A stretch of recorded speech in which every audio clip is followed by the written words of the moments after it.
On this week's episode, this is my first ever test knit. It's new yarn from Bad Sheep Yarn. I have managed to make progress on all of my current whips this week, and I'm feeling really proud about that.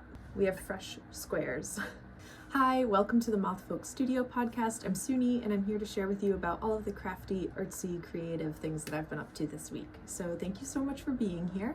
If you want to like and subscribe below, feel free, drop a comment. I read them all. I love hearing what you're up to and comments about things that I'm chatting about. It's kind of a funny thing to be sitting here like talking to a wall basically, and all of the comments and, you know, the community that's grown through this podcast really warms my heart and makes it feel like this is something that is really like tangible and important, and I appreciate that, even though it's just like getting together and talking about knitting. So quick note, it is finally summer here. It's finally hot now that we've entered June. So I do have the window open and a fan going. The sound might be a little bit distracting, but I hope that it's not too much and you can bear with it a little bit. So thank you very much in advance for that. So I'm feeling like there is actually quite a lot to talk about, so I'm just going to get right to it, and we're going to start with acquisitions today. First up is that I did receive 2 gifted skeins of yarn from Bad Sheep Yarn, who I am an affiliate with. If you would like to get some for yourself, you can use the code MFS10 at checkout at badsheepyarn.com and you'll get a discount. You get to support a really cool indie dyer, and there's a little bit of a kickback to me, so win-win-win, really cool.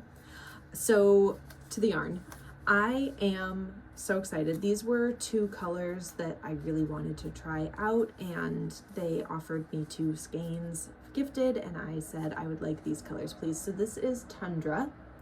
These are both in a sport weight. It's 100% superwash merino. I'm probably gonna make socks out of them. So yeah, this is just like the coziest mountain cabin colorway that I don't think I'm going to knit with until it becomes a little bit more autumnal, but really lovely colors. I'm very excited. Chances are these will be socks for my dad, and yeah, just beautiful. I've said it before and I'll say it again, all of the colors on Bad Sheep Yarn, all the beautiful dye works that Marcy comes up with are just lovely, and I'm kind of obsessed with them. The second skein that I got is the Butterfly PT, and again, it's 100% superwash merino. When I saw this color, especially like the swatch that was knit up on the website, it just made me think of reading like picture books under a tree in summer while I was on summer break from school. Like there's something summery, childhood, and like nice about this. So these are my new yarns, and they're gonna be socks. I'm really starting to feel like I'm slightly overwhelmed with the yarn that I have in stock right now, or in stash. So I'm thinking that I'd really like to get a pegboard or some sort of way to display yarn. I've noticed this in quite a few of the other knitting podcasts that I watch, is that having like a skein of yarn on display keeps it fresh in your mind, and I think that that would be really helpful to not feel quite as overwhelmed with things like hidden in a box. Because what I think of as like scrap stash is in a box that I can pull out as needed. But all of the yarns that I have that I want to like use for a specific project, I'd like to have on display and ready to go. Kind of like shop from my own supply. And these 2 would definitely go on that rack. I got some other yarns in Portland when I went in March that I would hang up there. Just a few others that aren't ready to go onto needles. I'm not ready to cast them on yet, but they are like queued projects. I really do try to shop yarn when I have a project in mind. I'm not really somebody to just grab a skein here or there just because I like it, unless it's sock yarn. I think sock yarn is the space in which I can be like, yeah, I'll make socks out of this at some point. I'm not gonna go out and like just get a random sweaters quantity for the most part, unless I'm like obsessed with a yarn, but I think, well, who knows what I'm going to do in the future. But as this moment, the only like random skeins that I have that are sort of ambiguous are things like this, where I'm like, I will be making socks. Okay, so speaking of getting random sock yarn that I don't totally have a plan for yet, but I kind of have a plan for, I ordered my very first Sorella yarn this past week.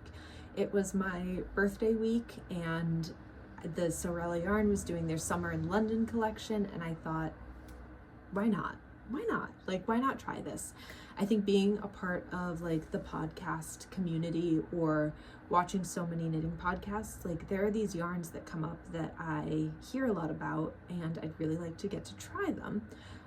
Some of those are like Coast to Coast yarns or Sorella, Sanda's yarn. What else? Knitting for Olive. I've never actually tried Knitting for Olive. So I think all of these yarns will have a place for me to try them out, and that might sort of like break my rule of I'm not getting yarn unless I have a project, but I still really want to try out all these yarns. I've definitely said before that this is the like flaky knitter podcast, and I am the flakiest, so who knows what I'm going to end up doing, but we're all here for it, I hope. Back to Sorella yarn and my first ordering experience. I'm really happy that I was able to catch the pre-order. I didn't plan it at all. I just was on Instagram and I saw it and I clicked and I was like, oh, it's open. Crazy. So I went on. I was torn between two different sock sets. One was green with Regent's Park as the main color, and then the other was the V&A Museum with Thames on the River as the paired color. I probably have them on the screen for you to see. So I was super torn, and ultimately I went to my boyfriend as like the tiebreaker, and he helped me pick. We realized that I think I'll have a better time, like I'll have more fun knitting the V&A Museum because it's a little bit like prettier or like more ethereal, and whereas the green is going to be like green. And so I agreed, and I ordered the V&A Museum with Thames on the River. That will be arriving whenever it's ready. I've actually never done a yarn pre-order before, so I assume it's going to be like months. Not really sure. All right, I have to close the window. It's just going to get a little toasty. If I'm being honest, I forget which base I ordered the yarn in, but I want to say I just got like classic sock, natural sock base. When it actually gets here, I'll do a proper acquisitions and we'll talk about it. So more on that later, but I'm excited. Next up for acquisitions is that I picked up some of this Kathmandu fingering weight from Queensland collection. This is in the colorway Celadon. This is a fingering weight yarn that is 85% wool, 10% silk, and then 5% cashmere. And it's very like tweedy. So I got this because I was accepted into a test knit for Knit.Knot.Sew for their Seedling Socks, which is very exciting. And I wanted to use some yarn from my stash that was kind of left over from the quilty cabin socks, but I didn't have another yarn to pair with it that wasn't just the same colorway as the quilty cabin socks. So I went over to my local yarn store and I was looking for the right thing, and I ended up getting this. So this is not really recommended as a sock yarn, I wouldn't say. However, my argument for still using it is that I liked the color. We are now in the gray area between acquisitions and whips, so I guess we'll just kind of like do both. So I went to the local yarn store. I was looking for this, which is the EYB Tenderfoot, but in the color Celadon, which is like a very, it's Celadon, but it's close to like a sea foamy, greeny blue, very light, and they didn't have it in stock. So I thought, okay, well, I will see what else they have. And none of the other colors that they had in stock for this particular type of yarn really were, they weren't the colors that I wanted to go with this. In fact, when I went the first time, I had the Tenderfoot in the red Bordeaux color for the quilty cabin socks. I feel like I'm saying this in a really confusing way, but I'm sure you're actually able to follow along, so I'm just going to keep going. So I had the red Bordeaux in stash. Quilty Cabin Socks came along and I needed to find a color to contrast. So I went to the yarn store and I got this same yarn, 2 different colors. And I had a really hard time like picking a color to go with that yarn. And even while I was at the store, like just holding up colors, I even thought about like just getting 2 new instead of 1 new to go with the red. None of the colors like went together in a way that I wanted them to. It was something about like there was color contrast, but there's no tone contrast. Hey, it's editing Suni. So the funny thing is that I'm talking about how I couldn't find yarns that had like the right kind of tonal contrast, but the irony has just hit me that I ended up picking a yarn that has no tonal contrast. The Kathmandu fingering weight in that Celadon color and the dark oak from the Tenderfoot, like they're very low contrast. Luckily, I actually really like this, and you'll see when I get to the actual sock how it's turning out, but yeah, who knows why I was so worried about there being contrast, and then I just totally picked a yarn that had no contrast. There was color contrast, but there's no tone contrast, and I think it might come from like the little bits of natural colors in the yarn itself. Like this is, at a distance, it's a light brown. When you start to look close, there are flecks of dark brown, there are flecks of orange, there's flecks of white, there's even like other things going on in there. It's like purples and greens, and it's like rainbow, but so subtle, so subtle. So I don't know like what's going on there, but I just wasn't finding a color that I wanted to match with this. And I really didn't want to use the Bordeaux red, and there was nothing that was like contrasting with that. So I started looking at other fingering weight yarns, and that's where I came across this. So it's not a sock yarn, but what it is the color Celadon. So totally different Celadon color than the EYB Celadon. I just realized I can put this on the screen. So this is the Kathmandu Celadon green, and then the EYB Tenderfoot Celadon green. Two very different colors, but the color name got me, and I was like, you know what, I think this is gonna look great together. It's called Seedling. It's a very like springy mix, and I've really enjoyed working with the Aran weight Kathmandu, so I thought I will give it a try. And in addition, and this is where we're really getting into whips now, is that the Seedling sock, which I'll talk about in better detail, has a contrast color heel and toe, which is going to be the Tenderfoot, which has nylon in it. It's like an actual sock yarn.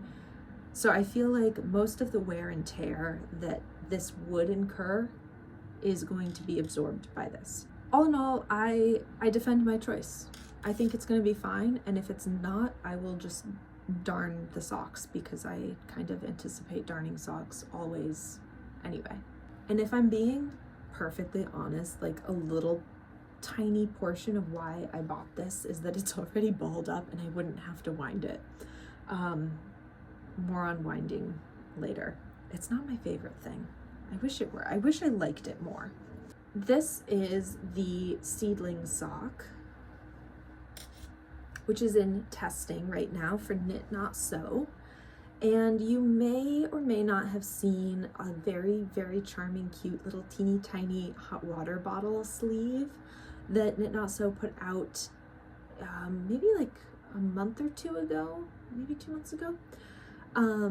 So this is the same little like seedling motif, but now in sock form. And this is my first ever test knit. I've never experienced that before, and so far it's going really well. I was accepted and I immediately went out and was like, I'm just gonna start today. The only thing that's making me a little bit nervous about this project is that I am not the fastest of knitter, I thought, but I was remembering that I managed to knit the Quilty Cabin socks in like a month. So I think I'm gonna be able to meet my July 10th deadline. At the very least, I know I'm gonna be able to get through 1 sock. The odds are very likely that I will be able to get the second one done as well, but I'm a little bit nervous. But we're like well on our way. The hardest part for me is definitely the color work. I just don't like color work all that much. Well, I like looking at it. I don't really like knitting it. But I got through the top in a day, the color work in a day, this portion in a day, or less actually. Because I started the heel flap last night and then I finished the heel flap and heel turn this morning and started my gusset. I've just started my gusset. So I think I'm going to be able to get it done. And I'm really excited. They're lovely. I think that they're going to be a really nice sock to wear, especially like in the summer. I don't like to not wear socks after I get out of the shower in the evening. Like once my feet are clean for the night, I want them to stay clean for the night before I get into bed. So I always put on socks, and I can see myself like chilling on the couch for the evening after my shower and I'm all, you know, cozy for the night, but I still want to like wear shorts and be comfortable. I can definitely see putting these on, and they're just lovely. The texture's really nice too.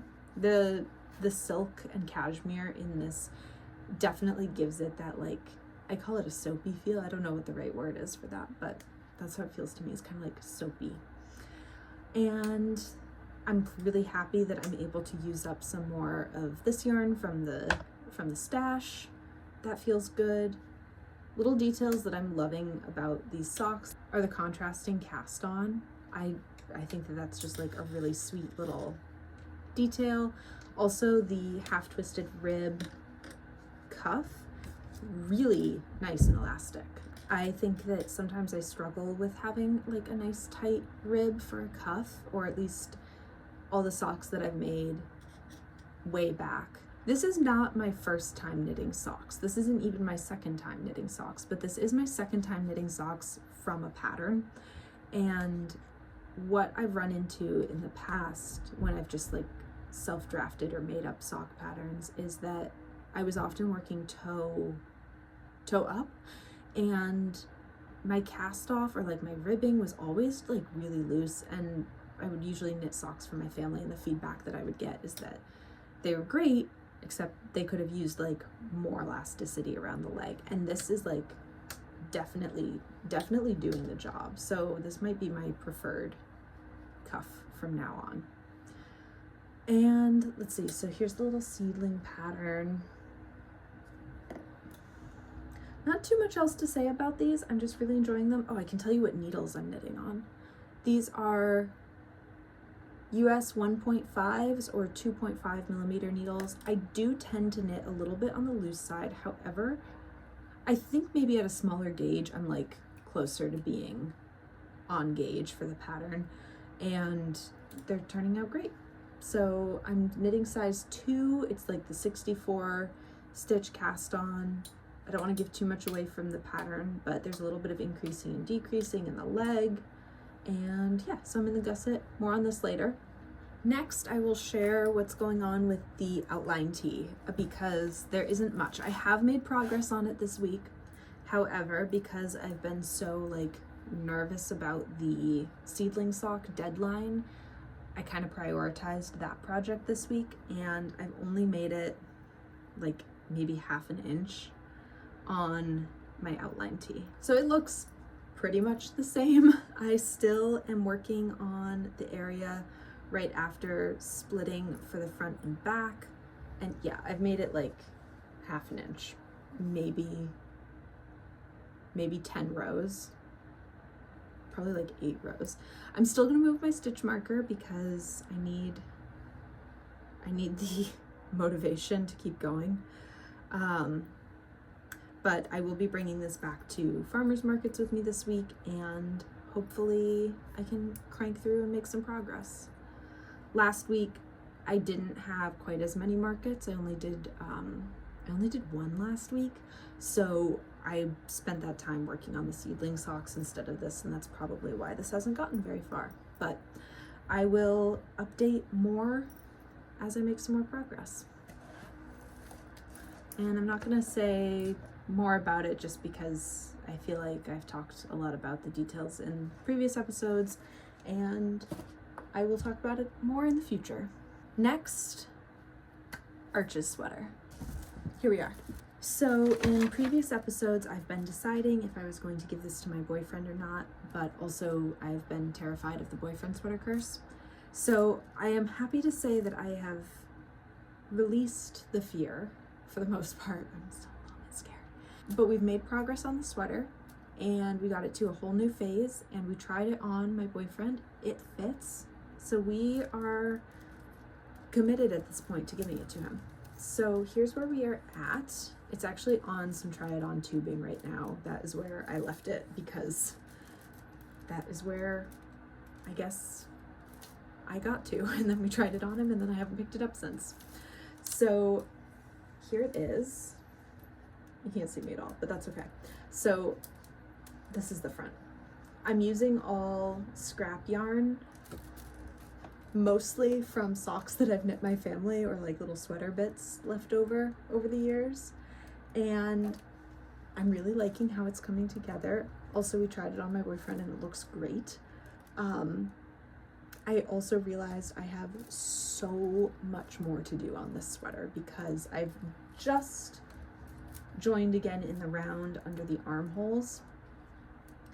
And it came just over his chest, and it's gonna have to be knit so much longer, and he has really long arms. He's 6'4", so there's a lot of area to cover.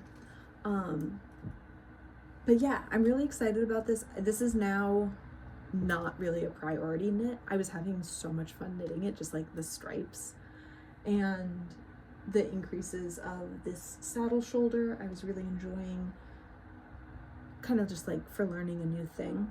But now that I've gotten it to this point, I feel like I can set it aside and come back to it pretty easily. All of the tricky stuff is done at this point. It's just going to be picking up for sleeves and knitting those in the round, and then picking up for the body and knitting that in the round. Plus the collar, which I've been going back and forth on how I'm going to do the collar. The pattern calls for like a ribbed standing collar, but I think I'm just going to do a ribbed, maybe even a rollover, something smaller. To be determined. Oh, the other little bit of a modification that I made is I cast on extra stitches under the arm because it's for my boyfriend and he likes a roomier fit, and it seemed like the right thing to do. So that is everything for my Arches sweater right now. Chances are you won't hear too much about that for a while. I think that in my vision is that I start working on this again when it gets a little bit colder, just because he's definitely not going to wear it between now and when, like October.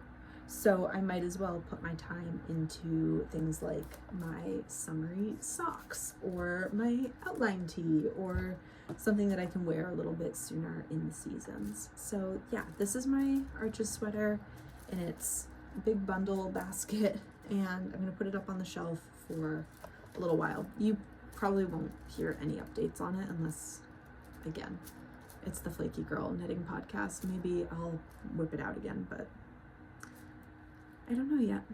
Okay, we're doing great. One more whip to share about. My last whip to share about is, of course, my Heirloom Quilt Cardigan. So I have a picture up on the screen of where I'm leaving it off, or where I'm at right now with the squares. This is just the back. This isn't the front. I have all 12 panels for the fronts. It's 6 on each side. Those are done. This is where I'm at for the back. So as you can see, I need just 3 more squares. This past little bit, I haven't woven in. Any of my ends are blocked, but they're knit. So I finished this square and another one. I think this one I finished as well. No, there was one more. I'm pretty sure this one I finished. So I've done 3. Maybe this one was already done. I don't really remember. I've definitely knit these 2 since we last talked about this. So I'm feeling like there's some good progress. I'm pretty sure I finished this one in a day, and then this one took me like a day and a half, 2 days. So progress. And then I have 3 left. Part of what was like really holding me back from continuing on this project is that I had the skeins like still in skein form and they hadn't been caked up yet. So I overcame that hurdle this past weekend. I don't know, maybe it was like 2 days ago. I don't know. At some point this past week, I managed to get out of my own little like worry funk, and I caked up the remainder of the skeins that I have for this project. So what I had left over were, I think, 2 or 3 of this root colorway and then 2 or 3 of this sage colorway. And the intentions for these, and why I have so much extra of these specific 2 colors, is that they're going to be for the sleeves, each sleeve a different color, and then probably this one for the button band as well. Now, one thing that I'm running into as I come to the end of this project is that I feel like I don't have quite enough yarn to make all the colors work the way that I want them to. And part of this is because I went into this project with like very little planning. I just kind of ordered like a skein or 2 of all the colors that I liked that went together. I think there were 7 colors from the start. All this information is on Ravelry, and I'm not going to go through all the colors right now. I will do a like proper finished project, maybe even an episode devoted to this sweater when it's done with all the colors and all the details, but for now it's on Ravelry. But yeah, this is kind of like what I have left for colors plus these 2. This is what I have left for colors after all of the squares, except for the last 3. And the thing that the little bit that I'm nervous about is, you know, do I have enough yarn in this little bit left of this like dark chocolatey brown to make work as the contrasting color for another square? I don't really know. So now that I'm getting down to like the last bits, I'm kind of piecing things together, and I'm trying color combinations that I haven't tried previously in the sweater. For example, this. I would not have chosen to put these 2 colors together earlier on in the sweater. I've been like, no, those are my 2 colorful options. Why would I put them together? I want the colors to be with neutrals or something, like here it is with more of a neutral, and here it is with more of a neutral. But then this looks amazing. I'm so into this square. So I'm happy that I have to get a little bit more creative with how I'm putting my colors together now, even though I thought that I would have enough to like just do the color combinations that I'd envisioned. It's still on palette and I'm excited about it. So the last 3 squares are going to be, one is going to be this like gray blue with this light gray. That'll be one. I will probably do a square of these 2 together because I have enough of it. And then the 3rd square, I just want to incorporate a little bit more of this pale blue into the sweater. I would say of all the colors that I have in the sweater, this is my least favorite color, and it's just because the tone of it is very off from the rest. But I do believe that having a little bit of something different in a piece like this is actually gonna like give it some interest factor, and as long as I repeat it in a few places, it's gonna work out okay. So anyway, I'm probably gonna either pair these 2 together or these 2 together. Again, I have the most of these, so I kind of want to like make the most of it. You know, it's probably gonna be these 2 together. So that is my plan to finish out the colors. That should make the most logical use of the remainder of the yarn, get me all the squares that I need, and yeah, then I start seaming, which I talked about this in, I think my last episode, or like the little mini episode, I was thinking that like this project has been very daunting. And I think that the reason why it's so daunting is that the first step is make all of these squares. There's like 27 of them. And as I've been working on it, it feels like an enormous task for the first step. And I think in my mind, I'm thinking that each step is going to take this much time. But in like reprocessing that information for myself, I'm realizing that no, knitting all these squares is probably going to take up like 75% of the project. Step one takes up the bulk of this project, and then it's just doing sleeves and like a button band and finishing details. I think I can get through it. So I have new passion for this project, especially as I only have 3 squares left, and I am very motivated to get it done. So those are all of the whips that I have right now, and I do think that I have to prioritize the Seedling Socks a little bit just because of the deadline of July 10th, and I really want to get both socks done if I can. I don't want to leave those hanging. But then we have the outline tee, which is going to sort of remain my like farmer's market project, so that I have a dedicated place and time to work on it, and then I won't not work on it if it's the only thing I bring with me, because I have to say it's still super boring. And yes, I have like more motivation to get it done now that I've like gotten a big chunk of it completed, but it is still very tedious, and I kind of have to like make myself work on it. So outline tee is like my market project. And then as far as when I'm home, the Seedling Socks and the Heirloom Quilt Cardigan are gonna be like my priorities to finish. And once those are done, I'll add something else in, maybe another pair of socks. I do really like having a pair of socks going at all times, but I've also just been teasing my Assorted sweater for so long, and I really want to cast it on. I really, really do. I just have this like hang up that I can't have multiple sweaters as whips going at a time. Otherwise I just won't work on them.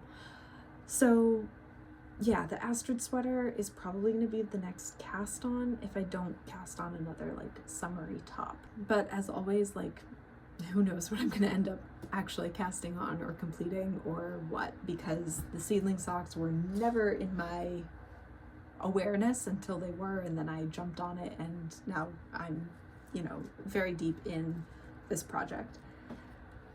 As far as I'm concerned, there's nothing wrong with having too many projects and like too much joy and too many like wonderful things to create. Speaking of, I was thinking about putting together a video of like a very random pattern roundup of things that I've always wanted to knit just over the past, you know, however many years that I've had an Instagram or a Ravelry or a Pinterest, and you know, I've just like made these collections of, ooh, I'd love to knit this sweater. These are things that I don't think I'll ever actually knit, but maybe I can put them together and talk about like why I like certain types of patterns or something like that. So let me know if you're interested in like a little off episode that's a pattern roundup of like everything I've ever seen that I want to knit. Okay, so let's get into art news. So thank you so much to everybody who placed an order for the birthday sale, specifically around the like fiber print that I just put out. That really warmed my heart to see so many orders pour in and like people really responding well to that illustration. I loved drawing that, and it has a little special spot in my heart, and just to know that it's been received so well feels really good. So thank you, and I also appreciate you guys placing some orders to like help celebrate birthday and, you know, like the release of the print. So thank you very much. My shipping update is that the sheep stickers that are coming with those prints just got like slightly delayed by a few days. So I'm going to be shipping out all of those orders very early next week. And for context, that means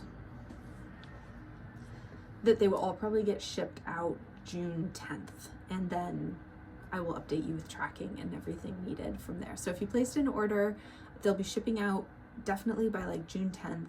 I'll update you, and thank you so much. If you would like to place an order, the birthday sale has ended. However, I do still have a website totally going. It's mothfolkstudio.com, and I have a little discount anyways just for watching the podcast. And thank you very much for being here.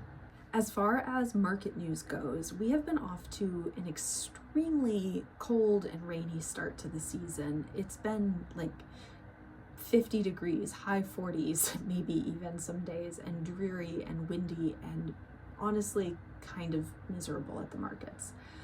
Not my favorite, which is why it's kind of like so exciting today that it's finally warm again. Like I'm sweaty, actually, from the humidity and the warmth, but it's feeling nice, and I'm looking forward to going to a market this week where maybe it's sunshine and people will come out.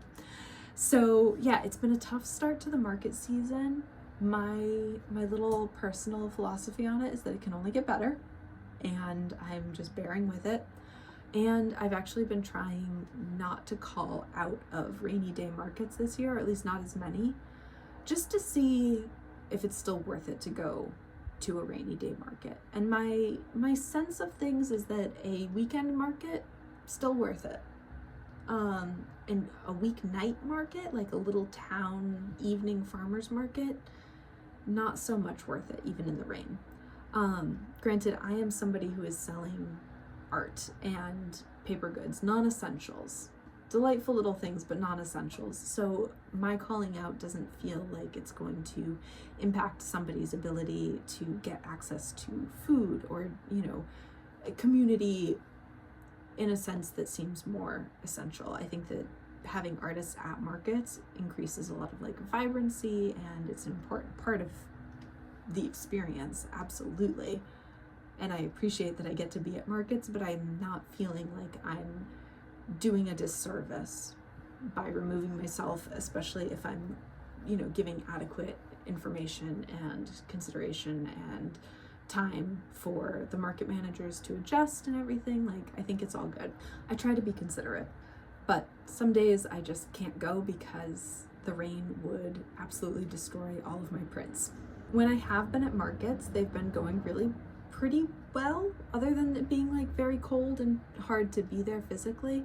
One of the things that kind of like caught me off guard in the best way is that all of the bandanas have been doing really well this year.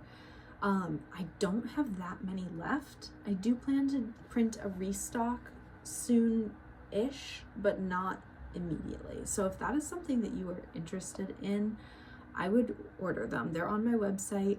I have two colorways. One is like a gold ink on a natural 100% cotton bandana.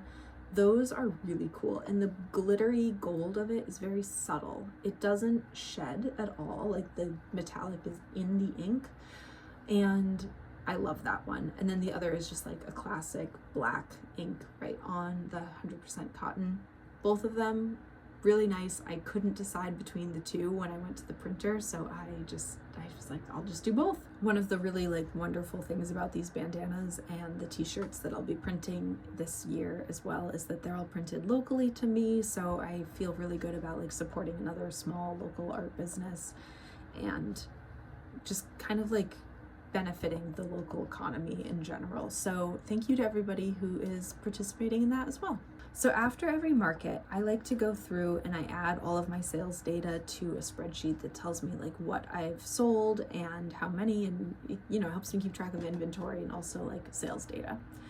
So this spreadsheet is, I'm using Google Sheets, and it's very simple. I just like have a date per column, and then I put in all the rows are the items, and then there are formulas and things.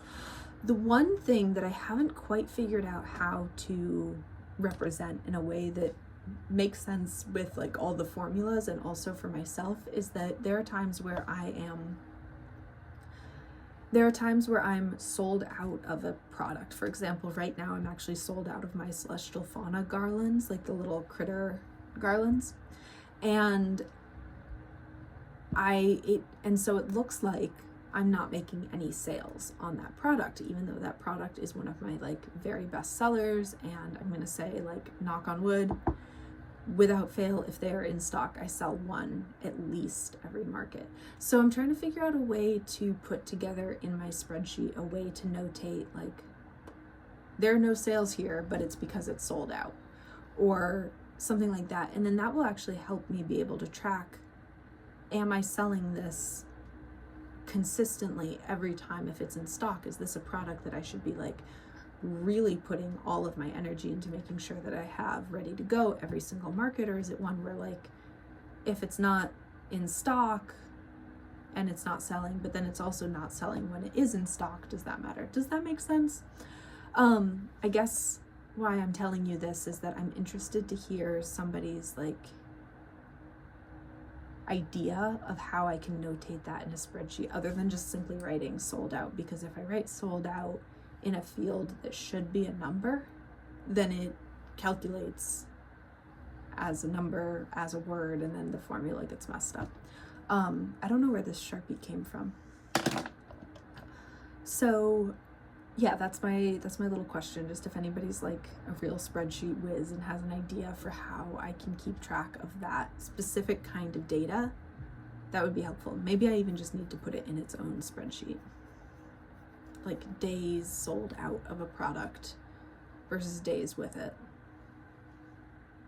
And then sales per day that it's in stock.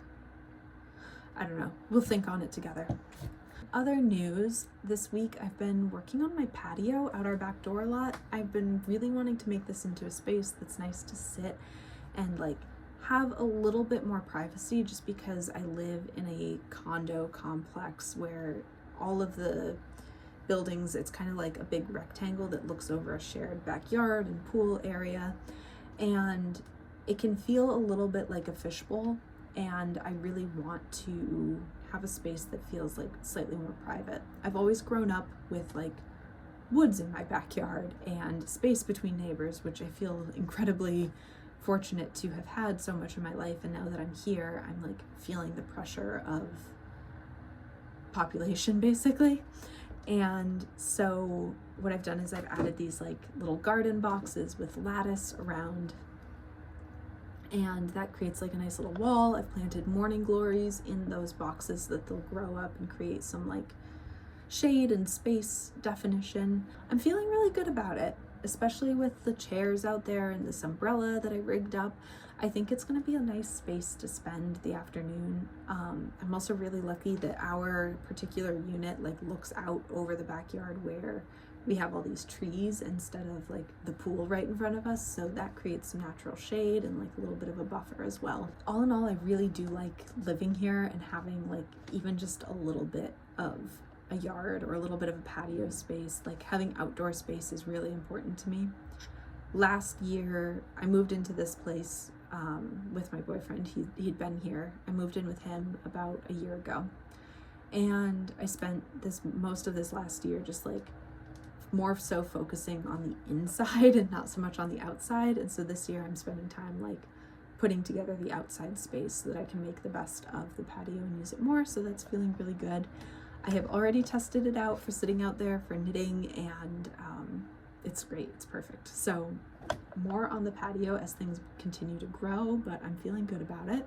So I think that is all that I have for you today. If I'm being honest, my voice is starting to like give out a little bit.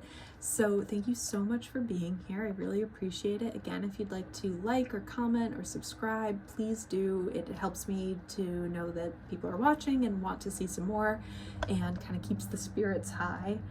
But also it'll let you know when I have a new episode out, and it helps other people find the podcast as well. My goal in being here is just to like provide some companionship or a little bit of a chat while somebody's like home working alone or working on their knitting projects and just needs a little bit of companionship.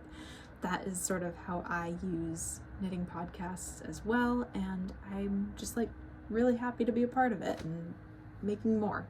So thank you very much for being here, and until next time.